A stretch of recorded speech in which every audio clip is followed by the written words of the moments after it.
klients, viņš arī baidās. Viņš var baidīties aiziet pie trenera, vai treneris mani respektēs, vai viņš mani dzirdēs. Bailes var mums pateikt, tev izdosies vai neizdosies, ko par mani padomās, kā es izskatīšos. Es nekad neesmu dzīvē nodarbojies sportu, man ir ļoti bail.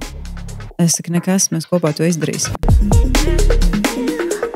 Esiet sveicināti! Šodienas tēma – drosme sākt. Cik viegli būtu, ja kāds tā vienkārši uzspiest tādu podziņu, ko tu pats it kā jau izdari sevī. Ej un sāc dari. Bet kaut kur, nezinu, šeit vai kur mums atrodas tas punkts, kas liek nedaudz tur racionāli pieiet, kaut kur izvērtēt kaut kādus riskus, kaut kur baidīties. Jā, arī par sporta izglītības aģentūru un tās absolventiem. Bieži vien certifikāts ir kabatā, bet, lai spērtu to nākamo soli, dažiem paies ilgāks laiks, dažiem varbūt vispār tas laiks vēl nav pienācis, bet daži uzreiz uzsāk, jo zina visu plānu jau pirms iestājās ceļā uz certifikātu. Mums šodien ciemos ir Nika Todavčiča, kur ir absolvente, un šobrīd arī rūpēsies par to, lai palīdzētu jaunajiem treneriem to drosmes pogu nospiest. Čau! Čau! Tātad, 10 gadus atpakaļ pabeidzu. Nu, es jau nesaku kad, bet absolventi tomēr paliec absolventi, vai ne? Noteikti. Vienkārši es pati pirms tam paskatījos, un tā kā 10 gadi. Wow! Nu, jā. Tas laiks. Iepriekšējā saruna, es neatceros, kur precīzi, bet mēs ar tevi tieši runājam, tu vēl biji fitness treneri. Jā. Biji vai esi? Vairs neesmu, bet kā reizi interesantākais tas, ka vakar aizgāju nomainīt savu vīru vakarā un tieši biju treneri. Vakar pēc ļoti ilga laika. Tad vīrs ir treneris. Vīrs, jā, mēs kādreiz strādājām kopā. Bet mēs samainījāmies vakar un es teicu, cieši pastrādāt. Un tad tieši sakrit, ka šodien jau ir šeit tikšanās par šo pašu tēmu. Nu, kā bija atgriezties? Es teiktu, ka tas ir kā braukt ar riteni. Kad tu iemācies, tad tu laikam to nevar aizmirst. Balss uzreiz mainās, ja? Jā, stingrība, Jā. konkrētība, īsi, skaidri. Jā, tā ir cita loma, teiksim tā. Labi, un no treneris uz iedvesmas treneri, tā arī var nosaukt? Es esmu personības attīstības trenere. Tas īstenībā, ja kādam no sākuma likās pilnīgi neloģiskas divas lietas, tad es teiktu, ka tās ir ļoti saistītas, jo ja tevī nav iekšā vēlme attīstīties, pašam izaugt iekšā sevī, tad diez vai arī tu pieņems lēmumu iet mācīties, vai arī iet strādāt ar cilvēkiem. Jo starpība jau ir tikai viena, vai tu strādā ar cilvēku ķermeniski, fiziski, vai tu strādā ar cilvēku mentālajā līmenī. Paliek jau tas pats uzdevums. Tas beigās tāpat aizved. Jā, gan fizisko. aizvest viņu uz rezultātu un pavadīt viņu tajā ceļā. Abiem ir viens rezultāts. Kurš ir parocīgāks siluets, ar ko strādāt? Salīdzina sporta zālē vai citā vidē, kur atkal viņš ir vērsts vairāk uz to savas iekšējās pasaules sakārtošanu, disciplīnas stīgas izvilkšanu vai uzvilkšanu? Man šķiet, ka lielāka konkrētība ir fiziskajā ķermenī. Tur diezgan paredzami un zināmi viss strādā. Emocionālā līmenī ir ļoti daudz neparedzami, bet kuri var uzpeldēt un tu pat par tiem var nenojaust. Un cilvēkam neskapēc ir grūtāk uztvert tādas lietas vai atzīt. Tāpēc jau saka, fiziskais darbs, pateic, izdari, jā, ok. Vai kā bija mums bērnībā teiciens, spēks ir, prātu nevajag, ja? Ja nemaldos krievu teiciens. Nu, tad tas ir varbūt arī ar kaut ko pielīdzināms, kad mums ir vieglāk strādāt ar ķermeni nekā ar iekšējo pasauli. Tā ir. Jā, muskuļi pēc tam sāpēs, bet tas mentālais darbs, tas ir daudz ilgāks, grūtāks, mokošāks. Un rezultāts dažreiz nav tik ātrs. Un par suņiem es to pašu dzirdēju. Kurus salīdzina ar bērniem. Viņi teica, iedodiet bērnam bumbu, viņš to 12 stundas no vietas skraidīs pēc tās bumbas, un viņš pat ēst nevajadzēs. Iedod grāmatu, pēc stundas, 2, ja viņš būs sagurs. Labi, jā. Tas ir stāsts par to, ka, jā, ka tev smadzenes arī ir jādarbina. Vienkārši kinologs, es atceros, teica arī, ka tikpat svarīgi arī suni ir mentāli nodarbināt, likt viņam dažādus tos vingrinājumus, nevis vienkārši mest bumbiņu, bet tiešām arī kā, mentāli viņu attīstīt, tur kaut kāds uzdevums, mednieku un tā tālāk lietas. Bet tava nonākšana šajā? Tu redzēji, ka viens ir cilvēks fiziski tās ķermeņa izmaiņas, vai tev klienti paši tā kā sāka stāstīt, atklāties, kad tu esi jau labi jūties, un tas saproti, ka ok, fiziski es jūtos labi, bet kaut kas man iekšā vēl ir kaut kas grūzds. Nika, varbūt var palīdzēt. Tādā veidā to pie tā nonāca. Es sāku vairāk, man bija darbs ar ļoti daudzām sievietēm. Ar sievietēm tieši tajā laikā es strādāju, kuras vēlas notievēt. Tur pagāja lielākā daļa manas sporta treneris karjera tieši šajā sfērā, bet viņas visas vienmēr atdūrās pie tā, ka gribu izskatīties labi vai gribu notievēt, lai iemīlētu sevi, lai es būtu pietiekami laba. Maz atsparās cilvēki stāstā par veselību. Es gribu sportot, lai būtu veselīgs. Es gribu sportot, lai dzīvotu ilgāk. Es gribu sportot, lai būtu ilgtspējīgs. Tādu fragmentu ir ļoti, ļoti maz. Pārsvarā cilvēki mēģina caur fizisko ķermeni atrisināt kaut kādu nepieņemšanu iekšā sevī. Un pat tad, kad viņas nokļūst tajā savā vēlamā augumā, viņas mēdz atkrist atpakaļ. Un tad kāpēc, ja ir viss tik labi? Un otrs, viņā vienmēr paliek tā sajūta, es domāju, ka es būšu laimīga, bet nē, kaut kas tomēr nav. Un tad man sāk interesēt tieši, kas tad nav, kāpēc mēs nejūtamies labi. Un tur es nonācu pie tā, ka es sāku analizēt šo sistēmu, šīs situācijas, sieviešu vārdus, kā viņas ietērp tās sajūtas, un man sāk interesēt, kas tad ir tā otra puse, ko mēs neredzam. Un patiesībā es arī pamanīju pati sev, ka manā dzīves posmā bija, kad es varēju sportot, lai iemīlētu sevi, lai sev patiktu, bet tagad es to daru, jo mīlu sevi. Un tie ir divi dažādi stāvokļi, no kuriem sportot. Vienā tu nekad neesi pietiekami labs, tu vari sevi izdzīt treniņā, tu vienmēr iznāks ar nosodījumu, ja tu izlaidīsi treniņu, tu jutīsies vainīgs vai pārmetīsi. Otrā, tu ļoti labi jūti, ka tu esi nogurs. Varbūt man šodien nestrādāt uz 100%, bet uz 50%. Varbūt man šodien izdarīt to, vai varbūt man šodien izlaist, un tas arī ir ok. Tas ir divas dažādas attieksmes pret sevi. Un ilgtermiņā, protams, ka ekoloģiskāk ir to darīt priekš sevis caur tādu mīlestības sajūtu.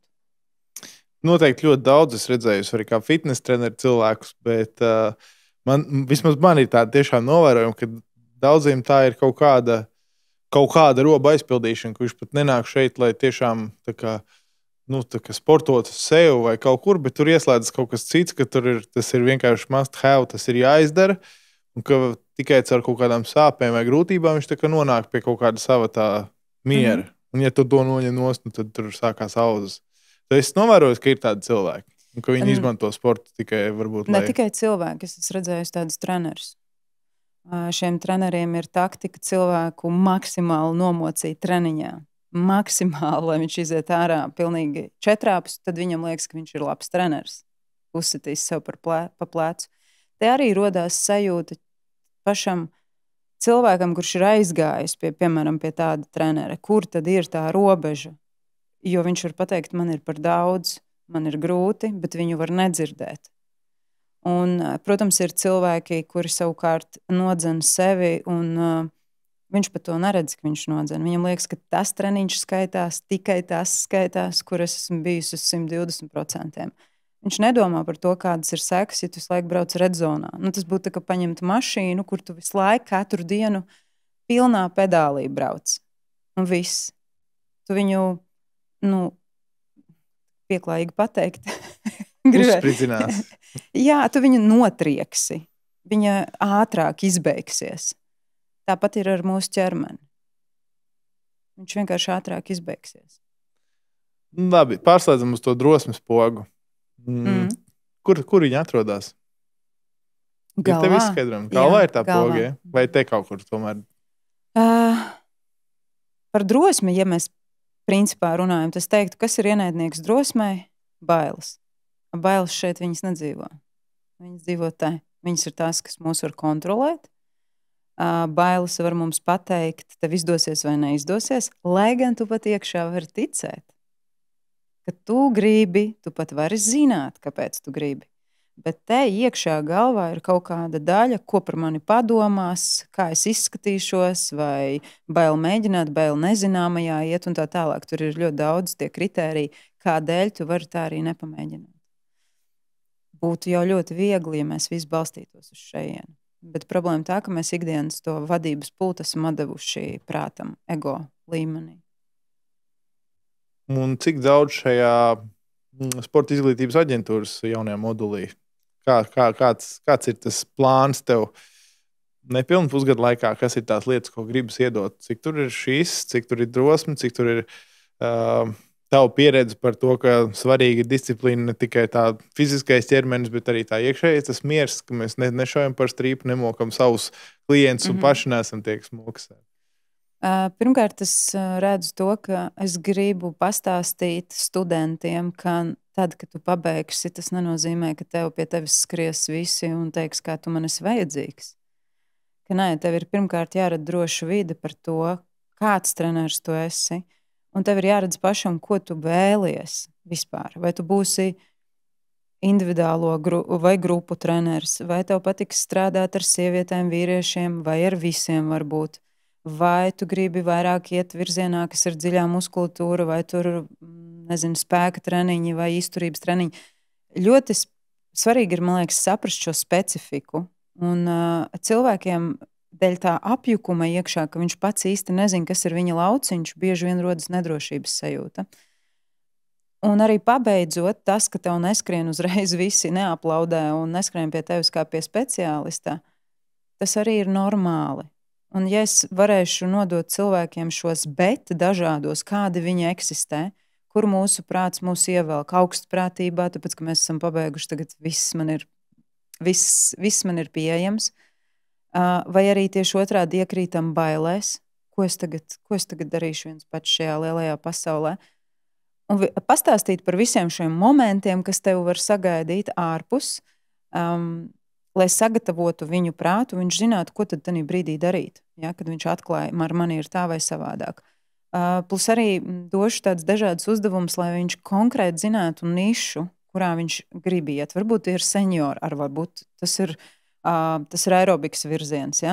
Katram tie var būt pilnīgi dažādi. Un ja tu nekad neesi spējis pamēģināt ieraudzīt sevi tajā, tu nekad nevari zināt, vai tas ir tavs vai nav. Un kur to labāk izdarīt, ja ne jau pašā mācību procesā. Un tad tu vari atnākt atpakaļ un teikt, klau, tur man sagādāja problēmas tās, tur es neredzēju to. Un mans pluss, kā es uzskatu, ir strādāt divos līmeņos. Viens ir, es esmu strādājusi pietiekami ilgi kā treneri. 7 gadus es pavadīju vadot gan online, man ir paveicies ar Covidu, gan vadot klātienē grupas. Es esmu bijusi diezgan populāra kā treneri. Man varēja būt 100 cilvēku grupā atnākt, kad es izsludinu bezmaksas treniņu. Man pieredze ir ļoti liela. Es viņiem varu palīdzēt gan tajā mentālajā pusē, kā viņš kā personība var radīt drošības sajūtu starp sevi un starp klientu. Jo klients, viņš arī baidās. Viņš var baidīties aiziet pie trenera. Vai treneris mani respektēs, vai viņš mani dzirdēs, kad es saku, ka man ir par daudz. It sevišķi ir cilvēku tipi, kuri tiešām nevēlas sevi mocīt treniņos, bet viņi vēlas iegūt labsajūtu. Un ja cilvēks spēs noteikt šos tipus, viņš arī zinās, kā iedarboties ar viņiem, un viņu sadarbība var balstīties uz kaut kādu kvalitāti. Nevis uz vienkārši es esmu treneris, kam patīk nomocīt kādu, un tad es tikai strādāju pēc tā, ja tu nevari izturēt, tad tu tā kā nekam nederīgs esi. Ja? Viņš ieliek tam cilvēkam vilšanos, piemēram. Es uzskatu, ka tā ir ļoti liela atbildība būt trenerim. Atceries savu laiku uzreiz pēc diploma saņemšanas vai certifikāts, tā būtu precīzāk pateikt. Tu jūties tā, ka tik sākās Nika ir ieradusies, gaidiet. Vai to arī bija tāda, es starp visiem tiem, kam ir C, es esmu tāds zaļais gurķītis, man tagad jālauž ceļš, atceries to. Es atceros, ka man bija pilnīgs apjukums. Man likās, un tagad ko ar to visu darīt? Ok, tu it kā kaut ko zini, bet kā es tagad to visu pielietošu. Bet es tev pateikšu, tieši tāpat man bija, kad es pabeidzu jurisprudenci. Es pirms tam biju jurists. Arī tev it kā viss ir iedots. Ko tajā lielā pasaulē tu ar to visu darīsi? Un tev ir jāiet, jāsāk mēģināt. Es apmēram pusgadu strādāju bez maksas. Es reāli gāju strādāt bez maksas ar cilvēkiem, lai audzētu savu pieredzi. Man tāds bija mērķis uzlikts. Es gribu kaut ko apgūt. Un es gribu to apgūt ātri, īsā laikā. Un es sapratu, ka bezmaksas treniņi bija labākais, ko es varēju izdarīt tajā laikā. Un es vienkārši ziedoju to dzīves posmu tam. Man ļoti patīk strādāt ar cilvēkiem, kuri nesaprot un nezina neko sportā. Jo uz viņiem vislabāk tu varēji redzēt, kā viņi aug. Un es ar viņiem augu kopā. Un tādēļ man vienmēr ir fascinējuši tie cilvēki, kur atnāk. Viņi saka, es nekad neesmu dzīvē nodarbojies sportu, man ir ļoti bail. Es saku, nekas, mēs kopā to izdarīsim. Jā, es nekad netēmēju uz kaut kādiem profesionāliem sportistiem. Man tas nav interesanti. Viņš ļoti labi visu jau zina. Man vienmēr interesēja cilvēks, kurš neko nezina, un es ar viņu varu kopā augt. Un tas noteikti man iedeva vislielāko pieredzi. Un tur vajadzēja ego nolikt malā. Vajadzēja saprast, ka tu nekas neesi. Sāc no nulles, step by step. Un tikai tad, kad es to ego forši paliku malā, es teiktu, tas labākais, kas man bija. Laika mašīnā gribi iekāpt vai nē? Nē. Bet ja es to tagad lieku iekāpt. Labi. Tikko sporta izglītības aģentūra pabeigta, Nikai ir iespēja satikt Niku pirms 10 gadiem. Ar šodienas pieredzi tev ir kaut kāda viena lieta, ko tu viņai pateiktu? Noteikti. Sadala resursu. Es izdegu. Es izdegu tāpēc, ka es gribēju iedot vairāk. Dēļ tā, ka tu neesi pārliecināts, nepārliecinātība liek mums dot vairāk, lai mēs iegūtu labāku uzslavu, labāku atzinību, novērtējumu. Un, protams, ka tā pašpārliecinātība ir ļoti zema sākumā. Un dēļ tā es devu vairāk. Es izdegu. Es noteikti iedotu padomu, spēt uzreiz noteikt tās robežas. Treniņš ir stundu, jeb 50 minūtes. Un spēt noteikt arī robežas sarunās ar klientiem, kur man nav jāiet, cik dziļi jārisina klienta stāsti, kas man nav jāņem līdzi uz mājām un tā tālāk. Tur ir ļoti liels tāds emocionālais fons arī tajā visā. It sevišķi, ja cilvēki strādā individuāli. Tā kā jā,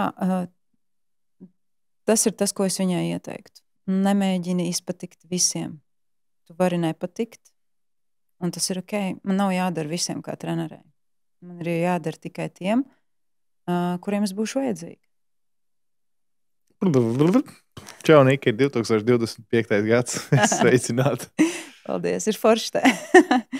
Jā, ļoti skaisti, un es domāju, ka šis bija labs tāds ievads īsumā, ko tu vari jau nodot tiem studentiem, kas tikai sāks un ir savu ceļu sākumā. Un es domāju, ka būs daudz dažādu domu graudu un pieredzes stāstu, vai ne? Es caur viņiem viennozīmīgi noķeršu flashbacku, atpakaļ to sajūtu, kā tad ir būt tur. Un tas ir tas padoms, kas man ir šodien savai versijai, vai ne? Bet es to varu realizēt caur studentiem. Es varu pateikt, kur neiekrist. Es varu pateikt, ko nedarīt. Kur mēs varam pieļaut kļūdas, un man tas maksāja veselību, man tas maksāja to laiku, un es burtiski viņiem to varu iedot. Vienkārši, lai viņiem nav jāpieļauj tās pašas kļūdas. Vai arī, ja viņi kļūdīsies, tad, lai viņi to dara man kursa laikā. Tas būs ok. Paldies par sarunu. Paldies tev.